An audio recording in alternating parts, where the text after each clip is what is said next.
Good morning from Panhandle Outdoors, America's only daily outdoor TV show. Your source for fishing, hunting, and information for folks who enjoy the great outdoors. Now sit back, relax. It's Panhandle Outdoors. Good morning, folks. Welcome to Panhandle Outdoors. I'm Winston Chester, and I'm glad you're here this morning. Got a special guest here. Got a good show lined up, but first, let's take care of our weather. We're looking at, again, pretty warm. It's called an 86 and a low of 72, and our water temperature is right around 82 degrees. It's been pretty steady the last couple of days. Take a look at our river reading brought to us by Mountain Dew. Get out and do. Looking at Apalachicola, Bluntstown, it's an 8.6, and it's really pretty steady. It's been steady the last couple of days. A lot of people don't like to fish when a little bit that high. They want to get down a little bit lower, but 8.6 is what it is. At Choctawhatchee at Caryville this morning, it reads a 4.4. It's dropped on out, and both rivers are looking good for your weekend fishing. If you want to start on Friday, it's going to have some good river readings for the weekend, looks like, because we don't have any rain in the forecast. It's going to get dry again, so be aware of that. Our tide chart brought to us by Kent Forest Lawn. Today's Wednesday, the 17th.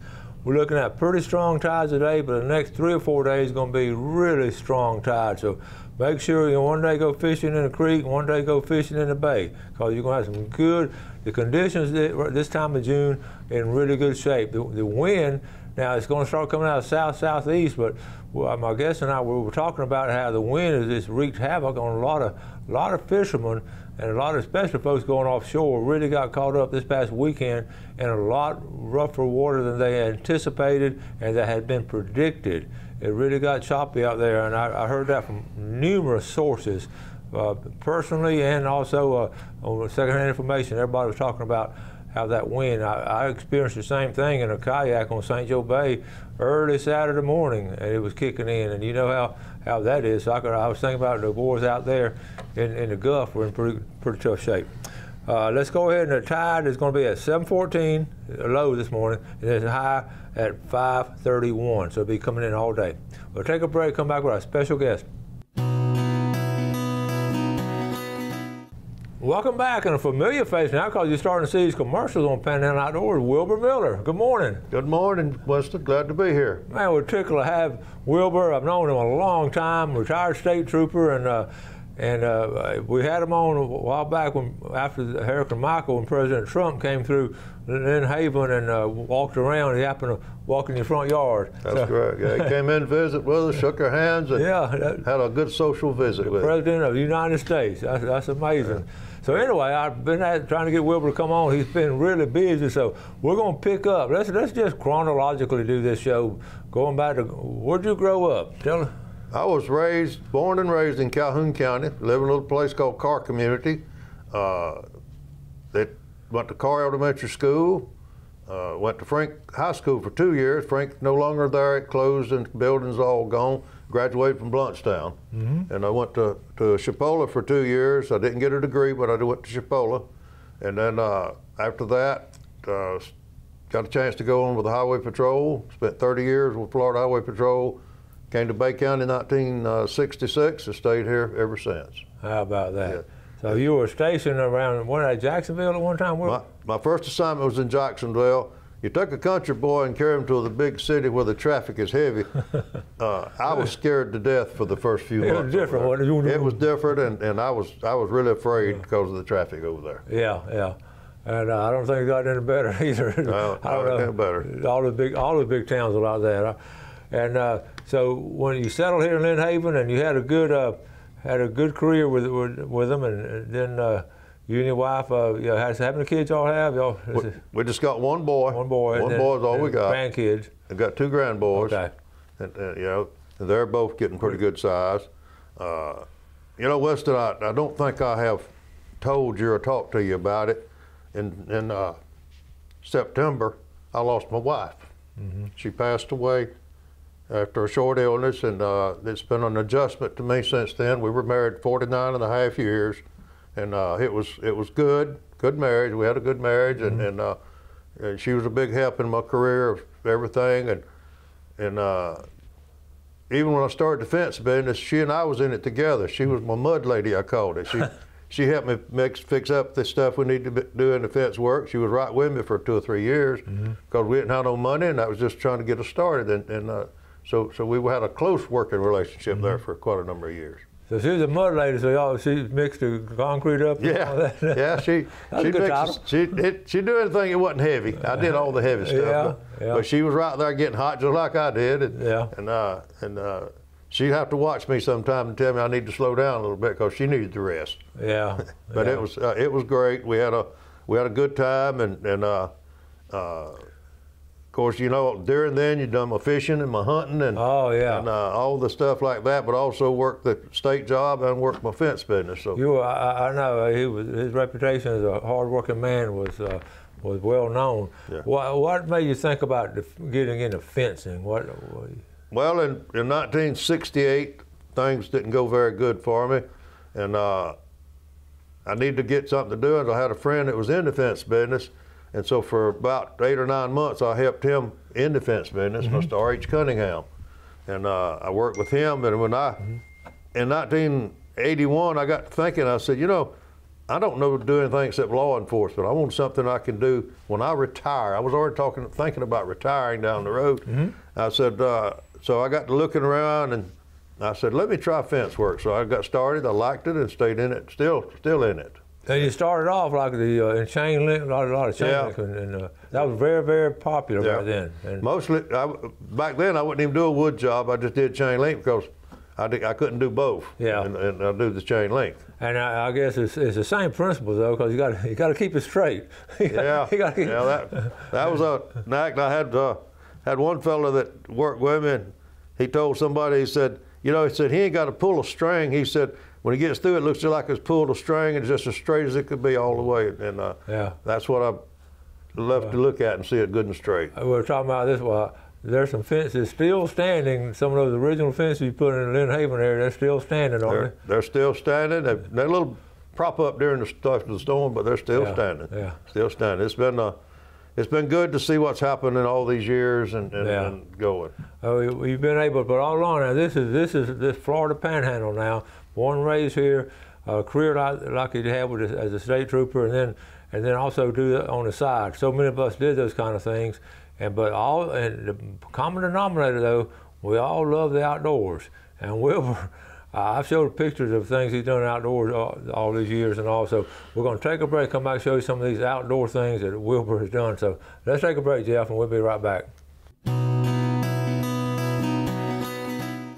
Welcome back. Here, Wilbur Miller, a good friend of mine and just a good man, and we're just glad to have him on the show. Before we get back to Wilbur, I got to show one picture because this is special.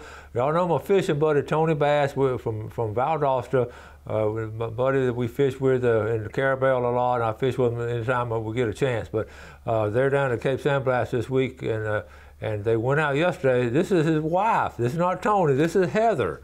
Y'all check out. Okay, now that you think about 30 miles offshore. No, Heather sent this. Okay, this is how it's done. A grouper, 24.5 inches long, caught in 21 feet of water, bottom fishing with a fish head in St. Joseph Bay. Folks, how about that? Is that not a good story? When I saw it, I busted out laughing. I said, you got to tell Tony how to catch fish. So anyway, that's a nice fish, isn't it, Wilbur? Yeah, that is great. That's unusual to catch one in that shallow water in the bay. It is. So good job, Heather. I know y'all are watching this morning. Look, we had talking about unusual things and all. You sent me some pictures and tell us about this picture right here. My sister and her family go to Georgia, up near Fort Gaines, at a state park and stay in cabins. Well, last week we went up to visit with them, and while we were up there visiting, we were sitting on the porch, and this young man and his mother came up and wanted me to tell them what kind of fish this was. This is a 3-pound channel cat. He was 20.5 inches long. And of all things about it, he caught him on a wild mushroom. Okay, let's tell this story. You called me and told me the story. I said, wait a minute. He caught this fish on a mushroom. So tell us the story behind that. They were in the water playing. Now, this kid loves to fish, so he got out and looked for some worms. He had none. He looked for a grasshopper or cricket or anything, and he found this piece of mushroom on a dead stump. He broke it off, put it on his hook, and went out and caught this catfish. This little kid loves to fish. He lives there in Georgia, and he's a good kid. He's just young, but he loves to fish. Now, you stop and think about that. That breaks down to just a natural part where a kid, just like you said, loves to fish and don't have a bait. So I'm gonna pick this up. Yeah. Throw it out there. He just putting something on because he wanted to fish. That's all he did. But it was great. He was so excited about it, and they have a contest with the family there. It's a big family, and he was leading the youth division with the catfish with that one he caught. All the rest of them been fishing out in deep water, and he was leading the contest when I left. I love it. That's a great part about fishing. That's okay, great. All right, we got it. And then this is another picture. So. That's his brother and sisters? Or? Yep, that's all of them getting in on it. We all at a campground up there that are boat landing? Bagby State Park. Okay. They got cabins up there, and they do it every year. Been doing it for 27 years. They go every summer in June, then spend the week at that park, and that's their family outing. What a great way to have a family vacation. Yeah. All right, now you have some other talent too, okay? Well, just tell it. This is Lynn Haven. Yeah, people don't think about growing gardens much. This is my okra patch in my backyard, and this was taken 2 or 3 days ago, so the okra is higher now than it was then. And every other day I'll catch it, clip enough okra for a mess every other day out of that garden. Well, how do you right in the backyard? How do you do your soil? Do you prepare your soil? I know you from Calhoun County, so that's farming community like Jackson County. I till it up, get it tilled up good, and then plant my seeds and go from there. Yeah. And keep it fertilized and watered. Keep it fertilized, watered, and a little TLC. All right, and then this is just, like I say, I do not fish all the time, so that's a good little stretch. This is some Irish potatoes I had a couple of years ago up at Old George. That's our Irish potato patch. Oh man, that's nice. Okay, now let's talk about some hunting pictures. You sent us over the years some really nice bucks and all. Tell us about some of these pictures here.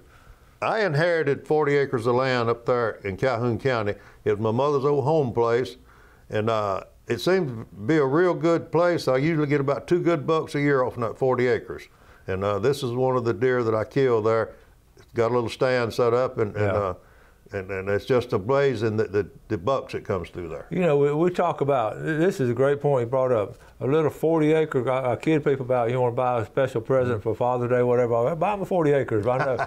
but I say that because 40 acres, you get, a couple of bucks a year, like you said. Yeah, good ones, good deer there. But I'm surrounded by some good land, good property that's forest land there, and I take care of them and I have some good deer. Yeah. And all right, what about this mess of fish right here? This is some that was caught in Lake Seminole. That's stripers? Yeah, that's some hybrids. Hybrid. Mm-hmm. Hybrids and some bass and some catfish. And this was caught in the lake. Now, how do y'all fish for them? You have just plug away, or you have live? Yes, just use artificial lures. Okay. All right, here's another one here. This is some catfish we caught in Lake Seminole. You can call it noodle fishing or jug fishing, but we caught these in Lake Seminole. I think this was last summer we caught these. That's a lot of fun, isn't it? It's been so windy we haven't been able to go jug fishing. It's just too much wind up there. Do y'all use the noodles or the jugs? Which one? We use the noodles. Okay. Use the noodles and drop a line down 10 to 15 foot deep. And of all things, we use mullet for bait. You use mullet, like a little strip of mullet? A little piece of mullet on there. That's what we Why use. do you think they're attracted to that? Smell. The smell of it. The smell. That has to be it, yeah. But they're good. We enjoy it. We go up and everybody say, well, it's a laid-back thing. It is till a fish hits the line and your adrenaline goes and you got to go see what you got on the line. That's I know. I've seen your pictures and all. I know several people out there. Y'all do this up at Lake Seminole. Yeah. Do y'all have when y'all catch them? Do y'all put them on a string or y'all put them in a boat? Well, we put them in the ice chest till we get it full. Then we just hang a string over the back. Oh, okay. All right. Let's see. Let's see. One more. What about this one right here?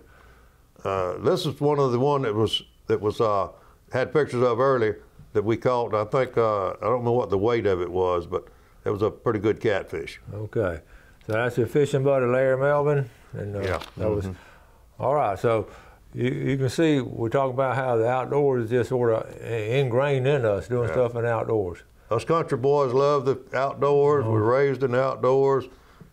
Yeah.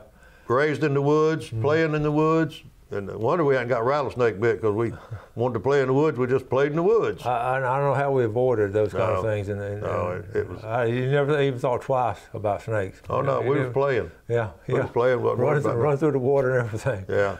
All right, we're going to take our final break, and we'll be right back with Wilbur.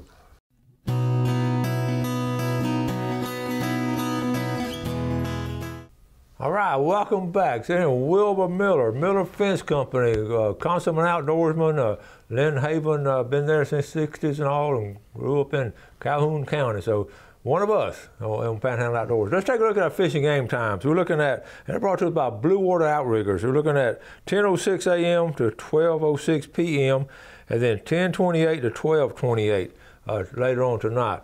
What do you think about fishing game times? Do you like them? I do. I think it's something to watch out. Yeah. I found it pay off. 100% of people I asked as a guest so far, 100% of people said there's something to that now. Yeah. I want to show one more picture that's not Wilbur's. Before we get back to Wilbur, Travis Fagg sent this to me. Winston went out fishing for snapper, and Sandy ended up with a huge 37-inch, 38-pound jack crevalle.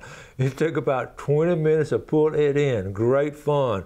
Travis, right there, folks, that fish fights a lot anyway. But now you talking about one that big?